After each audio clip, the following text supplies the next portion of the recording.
I have talked a lot on this channel about the Flashman book series, and I'll leave a link in the description down below to a playlist of all the Flashman related reviews that I have done.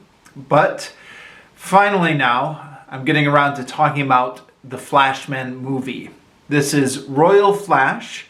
It's based on the second book in the Flashman series, also called Royal Flash, and the movie came out in 1975. This was a bit before my time, but according to what I've been able to gather from the internet, it was highly anticipated by Flashman fans. And at this point, there were a considerable number of Flashman fans, I believe, especially in England.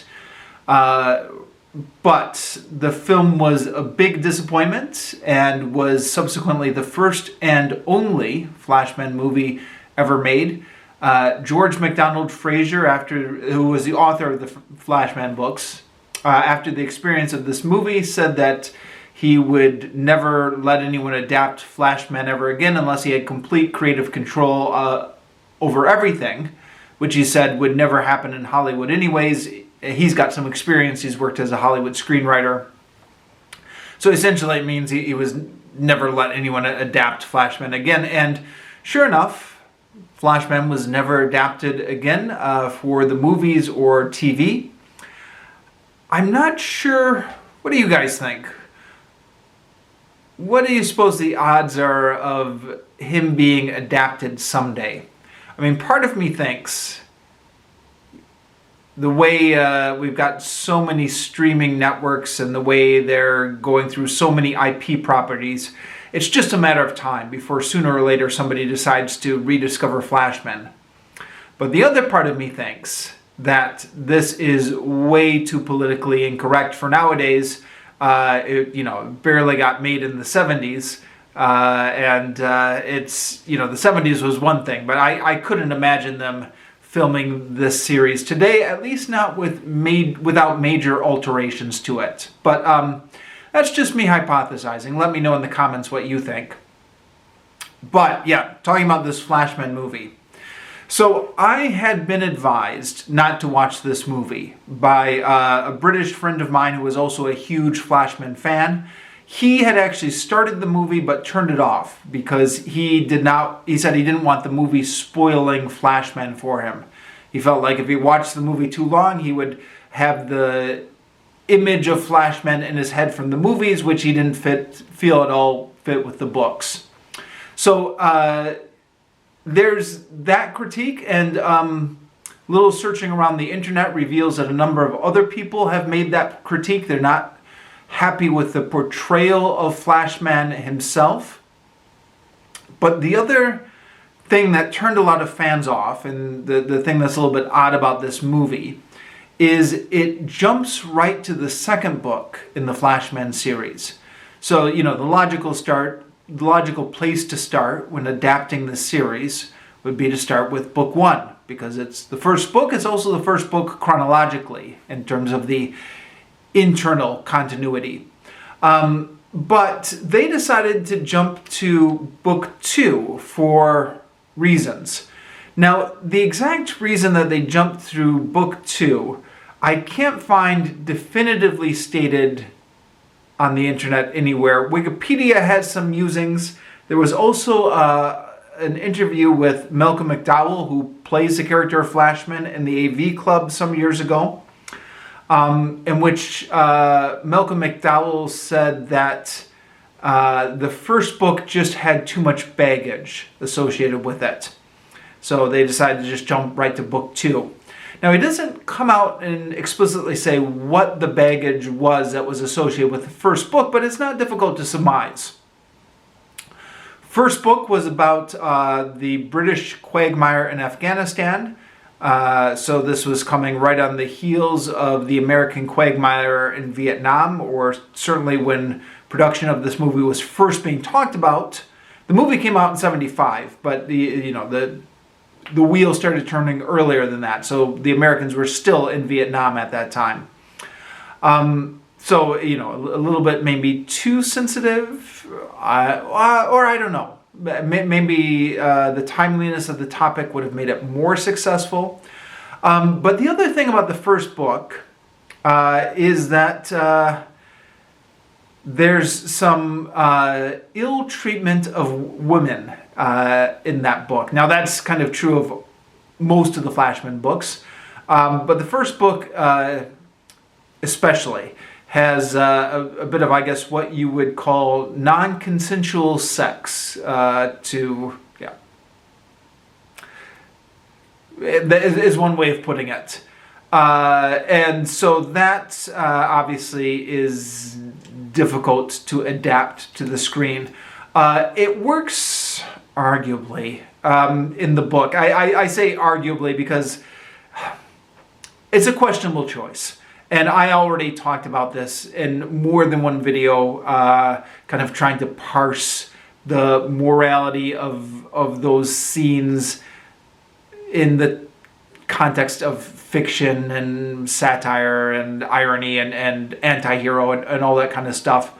But if it works at all, it works in the books because you're able to get the irony of the scene and the idea of the anti-hero a lot more. I don't think that stuff translates to film as well. A lot of that stuff doesn't translate to film as well, which is the problem. One of the whole things with the problem of adapting Flashman in general. And Royal Flash is a victim of that as well. But we'll talk more about that later.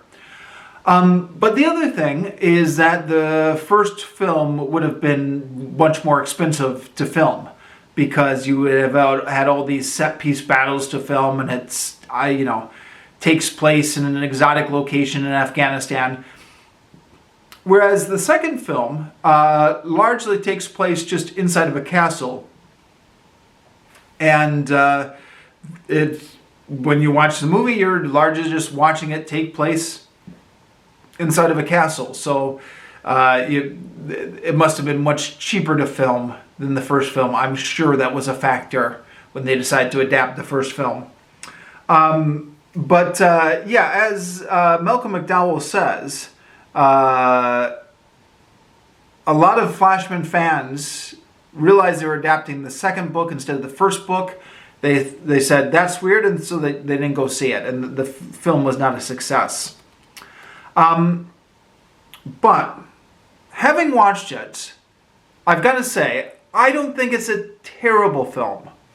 Once you forgive the fact that they skipped over the first book in the series and go to the second book, they're actually fairly faithful to the original source material, if you care about a movie being faithful to the source material.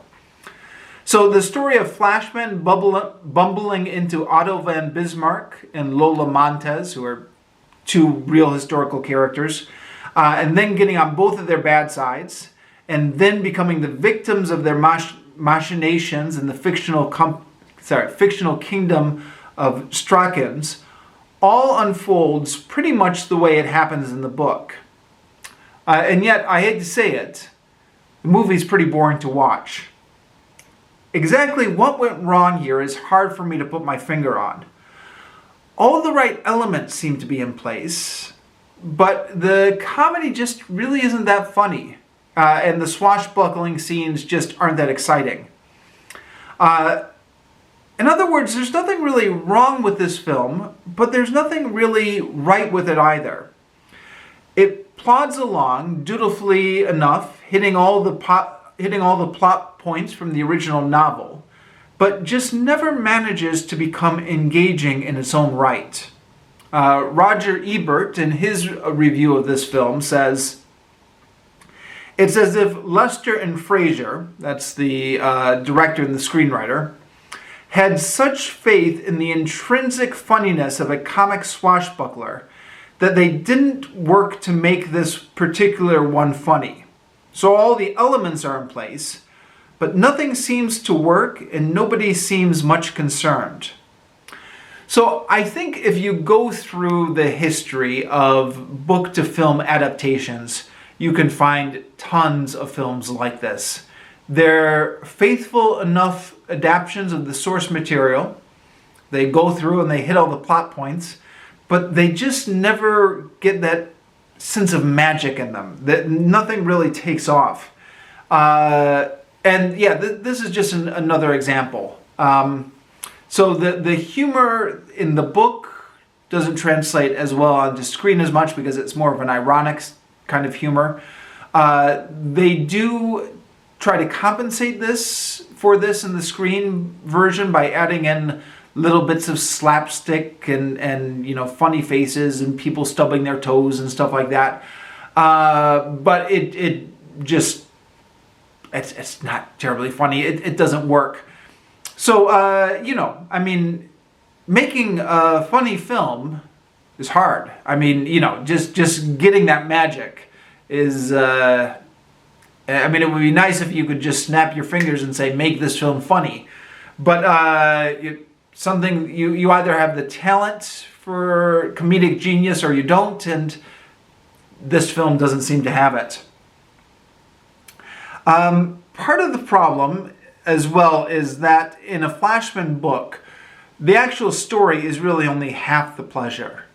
These films are made for history buffs, and there are all sorts of historical references in the book, and then in the footnotes or endnotes at the end, there are additional biographies and additional information about the events in the book, which really makes up the pleasure of reading the Flashman book, as you're learning so much interesting history from it.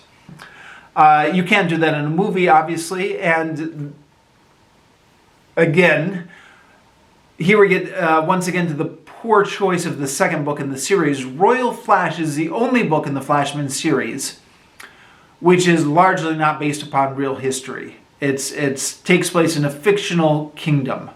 It's bookended by real history. So it's got the revolutions of 1848 simmering in the background in the book. In the movie, they cut that out. So again, the historical interest is gone. They do preserve the historical characters of Lola Montez and Otto von Bismarck, two historical characters who figured prominently in the book, who were faithfully reproduced in the movie. But you don't have much for the history buff to chew on in this movie, and that's unfortunate, because when you take away that element, then you're left just purely with the comedic element, which, like I said, doesn't really work here.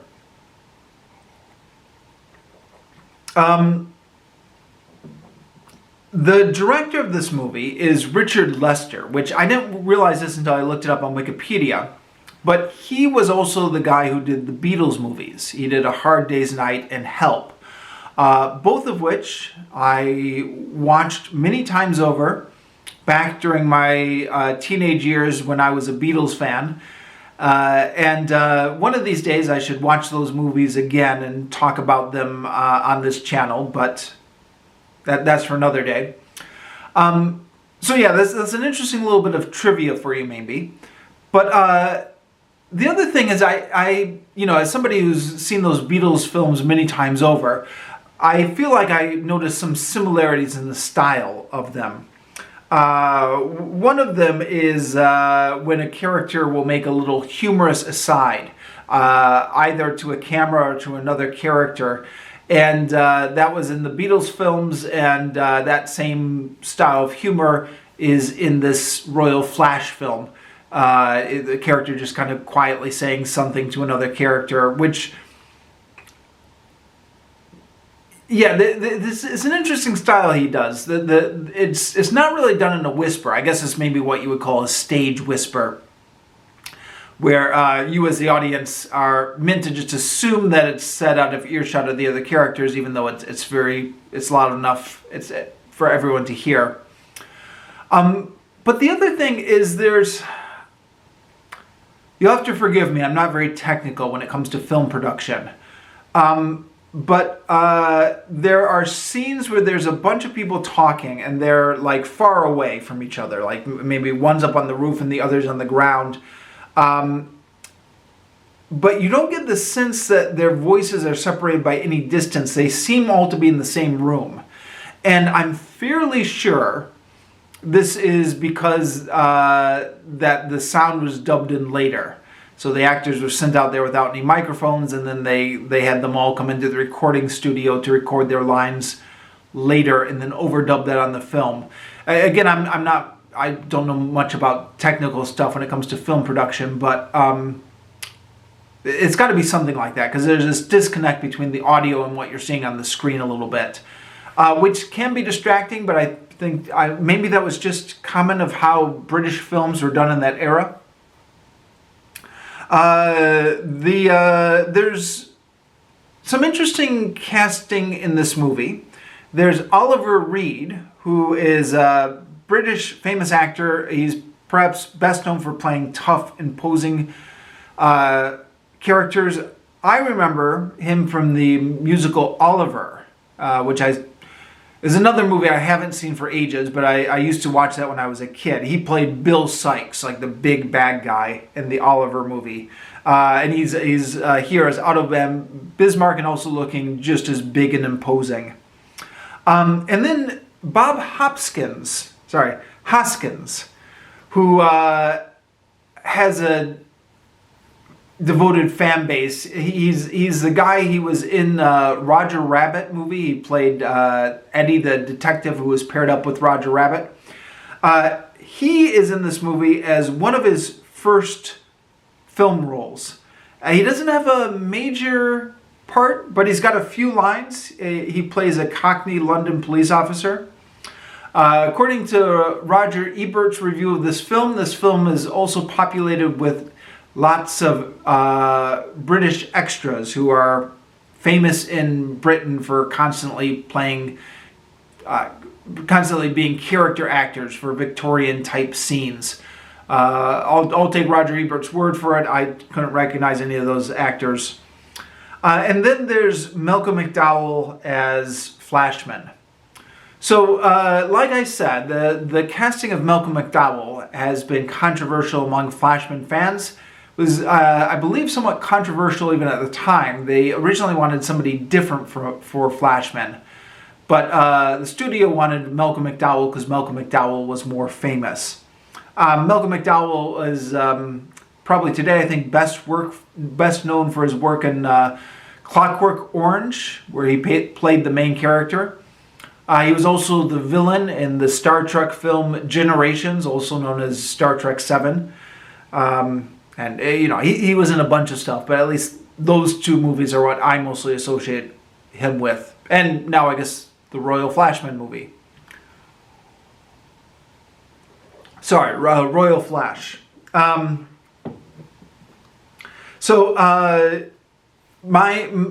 My British friend, who was a big Flashman fan, one of his main objections to Malcolm McDowell playing Flashman is supposed to have brown hair, dark brown hair, and as it's portrayed in the books. Malcolm McDowell has much lighter hair. I'm willing to let a certain amount of that go, just because when you cast people in a movie, you can't get exactly the look that you have in your imagination when you read the books. He also said to me, this is my friend talking, he said, in the novels, Flashman is always able to bluff his way through and look brave. Of course, because you know his thoughts as you're reading the book, you know he's terrified on the inside, but he's able to keep all that hidden and pretend to be brave. They didn't show that in the movie, was my friend's critique. George MacDonald Fraser didn't like Malcolm McDowell. He says it wasn't just his looks and his style. He had that shifty quality. So, again, the idea that the Flashman character, I guess, is a little bit tricky to portray on screen exactly. Because the idea is Flashman is a complete scoundrel and is totally shifty. But he doesn't look it. He looks the part of an English gentleman or a perfect soldier. And that's why he's able to bluff his way through Victorian society, even though he is a complete scoundrel. And that's, again, I think this is one of those things that's trickier to show in the film, right? Because in the books, you can just show his thoughts. In the movies, in order to get the audience clued into what this character is really like, you've got to show him as being a bit shifty. But then that contradicts what's established in the books, where he is a bit shifty, but he's able to bluff his way so completely. But when you see him being a bit shifty in the movie, you're like, well, how is this character able to fool anybody? Everybody should be able to see that he's just like a Weasley type character. And then Roger Ebert said of Malcolm McDowell as Flashman, McDowell just doesn't seem focused enough. Flashman, at least as he comes through in such Frasier stories as the current Playboy serial, I guess there was a Flashman novel being serialized in Playboy at the time, is maniacally devoted to his own cause and needs. McDowell doesn't project the ego. He seems like an observer at his own outrages. Yeah, there's an element of that. Perhaps, yeah, there's an element of that. I thought it was all right, though. So I thought that Malcolm McDowell character did a fairly good job of trying to bluff when he needed to bluff, and then when bluffing didn't work, he could resort to whining and crying. But that's in line with the books, I think. In the books, Flashman will bluff as far as he feels like he's able to bluff, but when bluffing isn't getting him anywhere, then the Flashman in the books will resort to whining and crying. Maybe it's funnier in the books, but that whiny element of Flashman at times I didn't feel was completely off base, but to each his own, huh? For my money, the opening scene of the movie was very good. And again, here tastes differ. But you've got Flashman standing, Malcolm McDowell playing Flashman, standing inside in front of a huge British flag, which I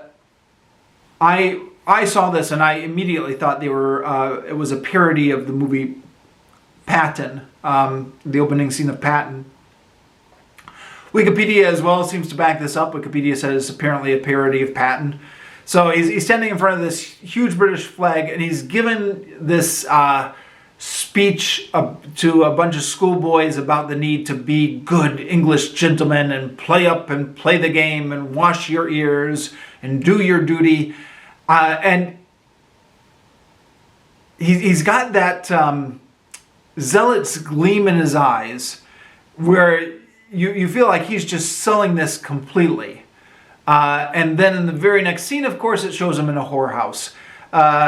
So